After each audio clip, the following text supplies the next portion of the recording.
Pour ceux qui ont la ref, l'ancien des armées de la concurrence, et je crois que ça va devenir un lieu de pèlerinage du football français carrément. Voilà, il a vu Zlatan. Voilà, il a vu.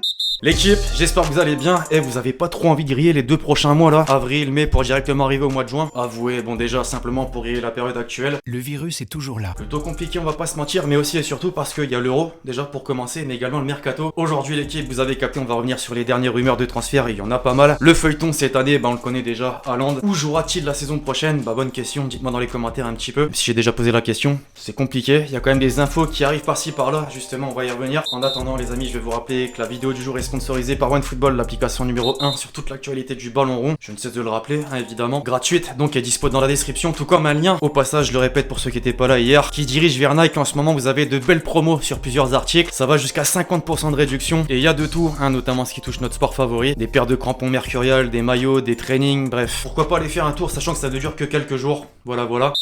On entre dans le vif du sujet, désormais l'équipe en France pour commencer aujourd'hui avec l'Olympique de Marseille. Le prochain mercato s'annonce déjà mouvementé, tant dans le sens des départs que des arrivées. Justement, dans son édition du jour, le journal L'équipe s'est penché sur le sujet et a évoqué plusieurs dossiers. D'abord Milik, arrivé cet hiver en provenance de Naples, l'aventure devrait se finir plus tôt que prévu. L'OM va vraisemblablement lever son option d'achat de 10 millions d'euros. Néanmoins, un accord pour une revente immédiate à hauteur de 12 millions d'euros aurait déjà été trouvé avec le joueur. Effectivement, va falloir encore trouver le nouveau grand attaquant. Concernant les joueurs prêtés ensuite, Encham et Lirola n'ont pour le moment pas convaincu les dirigeants marseillais. Au même titre d'ailleurs que Cuisance, le milieu qui appartient au Bayern ne justifie pas son prix fixé à 18 millions d'euros. Sauf négociation pour faire baisser le tarif, il ne signera pas. À la différence justement de Balerdi, lui est très apprécié par Sampaoli. L'entraîneur argentin devrait tenter de négocier avec Dortmund pour le recruter définitivement. En attendant, faudra également régler les prolongations de contrat. Amavi et Thauvin, qui étaient sur le départ, devraient finalement rester. Le champion du monde 2018 aurait changé d'avis après l'éviction d'Hérault et la prise de pouvoir de Longoria. Enfin, sur le côté des arrivées, des noms commencent à circuler pour la succession de Mandanda dans les cages. Lafont, le gardien de l'équipe de France Espoir, ne voudrait pas poursuivre ni à Nantes ni à la Fiorentina. Et Noubel, la doublure de Neuer au Bayern, même si Monaco aurait une longueur d'avance. Dans la capitale, désormais hier, Mbappé laissait planer le doute à propos de son avenir. Dans un entretien pour RTL, le Français a confié en avoir marre des critiques à son égard ces derniers mois, en ajoutant par la même occasion que sa réflexion n'a pas avancé, mais que cette situation jouait aussi sur sa décision. L'impatience grandit donc du côté des dirigeants parisiens, d'autant que l'intérêt du Real est toujours le même. Aujourd'hui, à présent, c'est au tour d'Icardi d'être au cœur des débats. L'Argentin n'a plus la cote, déjà blacklisté par Tourelle durant la deuxième moitié de saison dernière. L'ancien joueur de l'Inter n'a jamais vraiment retrouvé sa place depuis, et la presse italienne estime que le PSG veut désormais s'en débarrasser. À en croire la Gazzetta dello Sport, un prêt est envisagé pour se délester de son salaire de 800 000 euros par mois. L'AS Roma est intéressé, mais le clan du joueur de son côté cherche une autre porte de sortie. La piste Manchester United est étudiée pour remplacer notamment Cavani, qui je le rappelle arrive en fin de contrat. Chez l'autre Manchester, justement, c'est officiel, Agüero quittera son club à la fin de la saison. Libre de tout contrat, le meilleur buteur de l'histoire des Citizens l'a annoncé sur ses réseaux, et la presse anglaise a placardé l'info un peu partout cette semaine. Le dossier est donc toujours d'actualité pour le PSG qui compte en profiter. D'ailleurs, Paredes lui a déjà ouvert la porte dans un entretien accordé à la chaîne argentine Taisy Sport. Mais attention, Paris n'est pas le seul club intéressé. Comme déjà évoqué, le Barça évidemment espère boucler son arrivée afin de le faire jouer aux côtés de son ami proche Messi. Un argument de taille pour le faire rester d'ailleurs. Chelsea ensuite, le Daily Mail nous apprenait en début de semaine que les Blues font partie des rares clubs à pouvoir lui garantir les prêts de 14 millions d'euros annuels qu'il touche actuellement. Enfin, la Juve, pour épauler Ronaldo la saison prochaine, son nom est celui de Keane, au passage est mentionné. D'ailleurs, Leonardo aimerait le garder, mais les exigences d'Everton sur l'option d'achat pourraient freiner les négociations. En Italie, justement, on vient de parler des blancs et noirs, la Juventus prépare un mercato XXL. Après la piste Agüero, le retour de Pogba est encore dans les tablettes. Tuttosport a fait savoir que Dybala, indésirable à Turin, pourrait inclure une éventuelle opération. Le profil de 3 Lyonnais plaît également aux dirigeants du club italien. Aouar, qui figurait déjà dans les plans par le passé, Depay qui arrive en fin de contrat, et le jeune Cherki. Du beau monde effectivement. Un petit mot enfin sur Haaland, on ne parle que de lui ces derniers jours. Le Norvégien devrait bel et bien quitter Dortmund l'été prochain. Hier, son père et son agent Raiola étaient à Barcelone pour rencontrer la direction du club et discuter d'un possible transfert. Ça, on en a déjà parlé, mais dans la foulée, les deux se sont rendus à Madrid pour faire la même chose. La presse espagnole ce matin se montrait plutôt optimiste et voit donc déjà une bataille entre le Barça et le Real. A noter qu'en Angleterre, on y croit toujours. Bref, voilà l'équipe, c'est tout pour cette vidéo sur l'actualité des dernières rumeurs de transfert. J'espère que vous l'avez kiffé, je compte sur vous si c'est le cas pour lâcher votre meilleur pouce bleu. Donnez-moi vos avis justement sur tout ce qu'on a pu voir dans les commentaires. D'ici là, on se retrouve très vite sur la chaîne pour de nouvelles vidéos. C'était Lex Chill.